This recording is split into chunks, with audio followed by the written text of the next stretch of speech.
You're listening to my WorldNet Daily exclusive audio article.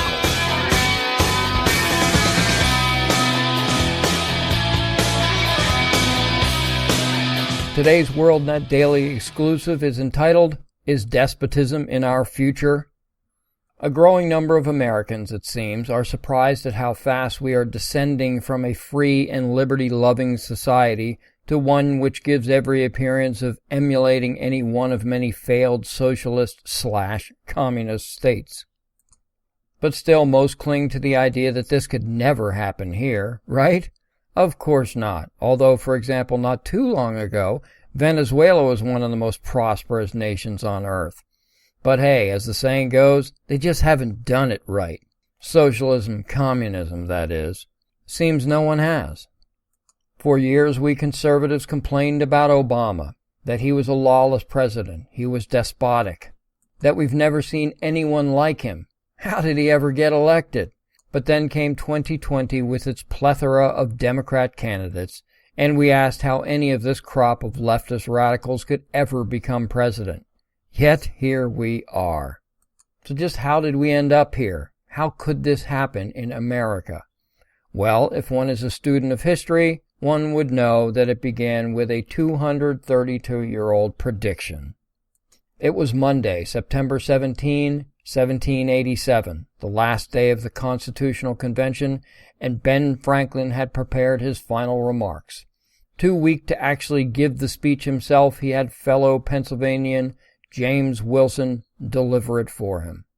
Within those remarks was this, quote, "I think a general government necessary for us, and there is no form of government but that may be a blessing to the people if well administered, and believe farther that this is likely to be well administered for a course of years, and can only end in despotism, as other forms have done before it, when the people shall become so corrupted as to need despotic government, being incapable of any other," unquote. As is always the case, virtually everything that has gone awry in this country was foretold by the founders. But they weren't soothsayers, they couldn't see the future. What they were, as I've said countless times before, were great students of history, which always repeats itself. And more, they were also astute observers of human nature, which has not and will never change.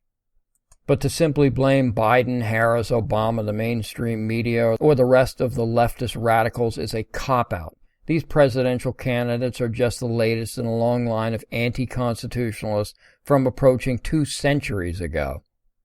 Take, for example, a man, any man, starts a company from scratch, builds it up from nothing into something great.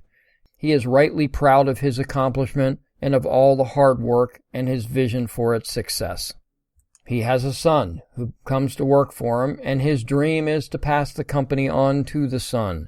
The son progresses through the ranks and becomes the president of his father's company. He has his own ideas, but faithfully and honorably follows his dad's vision. The story ends, as does the company, with the passing of the father. Now that dad is out of the picture, the son is free to institute his superior vision for the company by steering it in another direction and to its eventual and predictable demise. It happens all the time, and that's what's happening to our great republic. Our country flipped from one of divine providence under the watchful eyes of the founders to one of manifest destiny around the time of Andrew Jackson, which roughly coincides with the passing of the last founding fathers. With Dad, the founding fathers, out of the way, our nation's leaders were then free to pursue a different vision, one that Franklin foretold. So why has it taken so long? After all, Dad died centuries ago.